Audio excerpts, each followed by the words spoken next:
പശ്ചിമേഷ്യയിൽ സംഘർഷം കനക്കുമ്പോൾ ഇന്ത്യക്കാരുടെ ജീവൻ നഷ്ടപ്പെട്ടതിൽ അസന്തുഷ്ടി പ്രകടിപ്പിക്കുകയാണ് ഇന്ത്യ ഗവൺമെന്റ്. ഇന്ത്യക്കാരായ നാവികരെ ഹോർമൂസ് കടലിടുക്കിലേക്ക് അയക്കരുത് എന്ന നിർദ്ദേശം നൽകിയിരിക്കുകയാണ് സർക്കാർ. കപ്പൽ കമ്പനികൾക്കും റിക്രൂട്ട്മെന്റ് ഏജൻസികൾക്കുമാണ് ഇന്ത്യൻ വിദേശകാര്യ മന്ത്രാലയത്തിന്റെ പുതിയ നിർദ്ദേശം. ഹോർമൂസ് കടലിടുക്ക് അതീവ ഗുരുതരമായ മേഖലയായി മാറിയിരിക്കുകയാണ്. കപ്പലുകൾക്ക് അപകടം സംഭവിക്കാനും കപ്പൽ തൊഴിലാളികളുടെ ജീവൻ നഷ്ടപ്പെടാനും ഇടയാക്കും. ഇതുവരെ 9 ഇന്ത്യൻ നാവികർ മരിച്ചിട്ടുണ്ട്. 7 കപ്പലുകളും അതോടൊപ്പം തന്നെ 148 നാവികരും ഇപ്പോൾ പേർഷ്യൻ ഗൾഫ് മേഖലയിൽ കുടുങ്ങിക്കിടക്കുകയാണ്.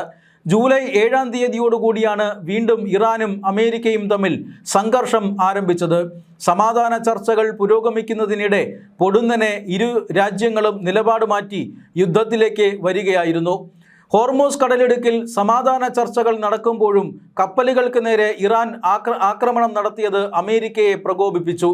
മാത്രമല്ല, അമേരിക്കൻ പ്രസിഡന്റ് ഡൊണാൾഡ് ട്രംപിനെ വധിക്കാൻ ഇറാൻ പദ്ധതിയിട്ടതും അമേരിക്കയുടെ പ്രകോപനത്തിന് കാരണമായി.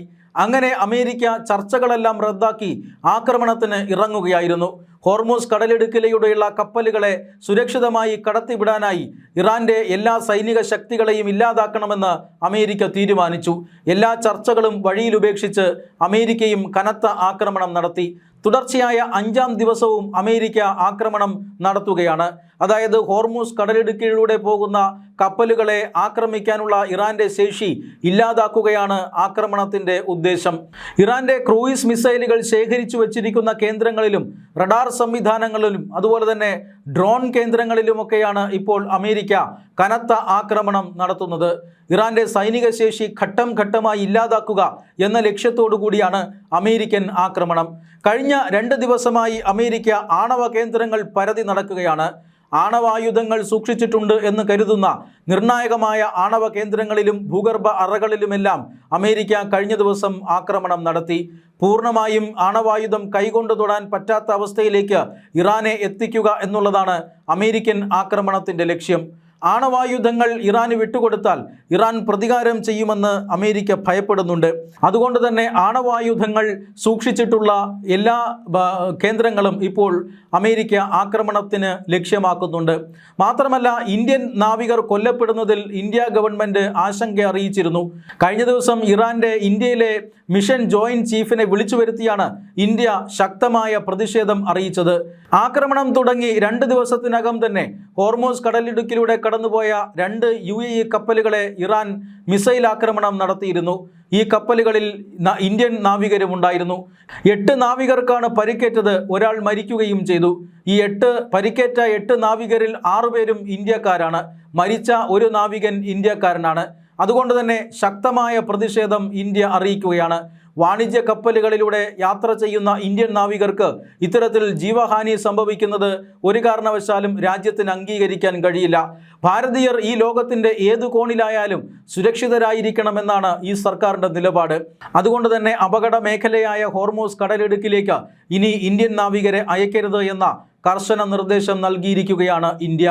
മാത്രമല്ല, പേർഷ്യൻ ഗൾഫിൽ കുടുങ്ങിക്കിടക്കുന്ന ഇന്ത്യൻ പതാക വഹിക്കുന്ന കപ്പലുകളെയും നാവികരെയുമെല്ലാം കേന്ദ്ര സർക്കാർ നിരീക്ഷിച്ചു വരികയാണ്. ദില്ലിയിൽ തുടങ്ങിയിരിക്കുന്ന കൺട്രോൾ റൂമിലൂടെ ഇവരുമായി ആശയവിനിമയം നടത്തി വരികയാണ്. സുരക്ഷിതമായി ഈ കപ്പലുകളെ ഹോർമൂസ് കടലിടുക്കിലൂടെ പുറത്തെത്തിക്കാനുള്ള ശ്രമങ്ങൾ നടത്തി വരുന്നു.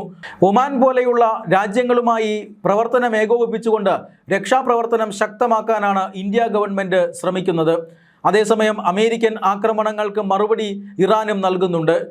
ഗൾഫ് മേഖലകളിലാണ് ഇറാൻ പ്രത്യാക്രമണം നടത്തുന്നത്.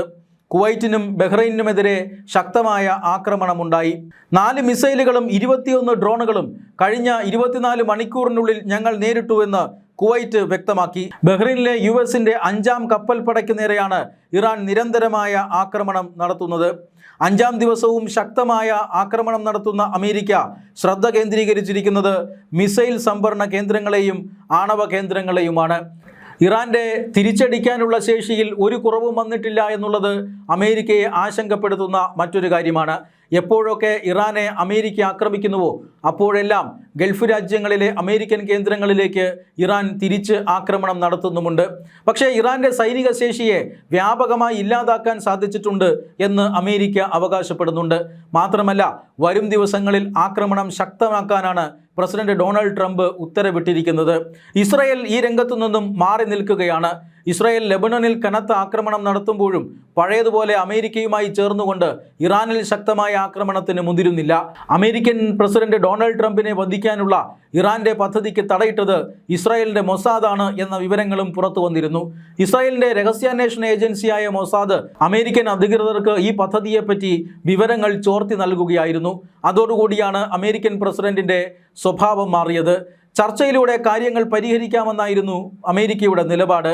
ഇറാൻ ചർച്ചയ്ക്ക് വരട്ടെ, ആദ്യം സമാധാന ഉടമ്പടി ഒപ്പുവയ്ക്കട്ടെ, അതിനുശേഷം ഹോർമൂസിനെക്കുറിച്ചും ആണവായുധങ്ങളെക്കുറിച്ചുമെല്ലാം നമുക്ക് സംസാരിച്ച് ഒരു ധാരണയിലെത്താം എന്നായിരുന്നു അമേരിക്കയുടെ നിലപാട്. പക്ഷേ ഇസ്രായേലിൻ്റെ നിലപാട് അതായിരുന്നില്ല.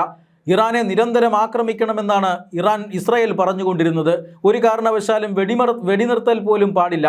ഇറാന്റെ സൈനിക ശേഷിയെ ഇല്ലാതാക്കണം, ഇറാനെ അരിഞ്ഞു കളയണം, അല്ലാത്ത പക്ഷം നമുക്ക് ഭീഷണിയാണ് എന്ന് ഇസ്രായേൽ പറഞ്ഞിരുന്നു. അത് കേൾക്കാതെ ചർച്ചയ്ക്ക് പോയത് അമേരിക്കയാണ്. പക്ഷേ ചർച്ചയ്ക്ക് വന്നിരിക്കുമ്പോഴും ഇറാൻ നോക്കിയത് എങ്ങനെ ട്രംപിനെ കൊല്ലാമെന്നായിരുന്നു. അതുകൊണ്ട് തന്നെ ചർച്ചകൾ ഉപേക്ഷിച്ച് അമേരിക്കയും ഇപ്പോൾ ഇസ്രായേലിൻ്റെ പാതയിലാണ്. ഇറാൻ എന്ന അപകടകാരിയായ രാഷ്ട്രത്തെ എങ്ങനെയും ഇല്ലായ്മ ചെയ്യുമെന്ന് പ്രതിജ്ഞ ചെയ്ത് ശക്തമായ ആക്രമണം നടത്തുകയാണ് അമേരിക്ക. 5-ാം ദിവസവും ആക്രമണം തുടരുമ്പോൾ വരും ദിവസങ്ങളിൽ ആക്രമണം ശക്തമാക്കാൻ പ്രസിഡന്റ് ഡൊണാൾഡ് ട്രംപ് ഉത്തരവിടുകയും ചെയ്തിരിക്കുന്നു. മലയാളി വാർത്ത plus, like, share and subscribe.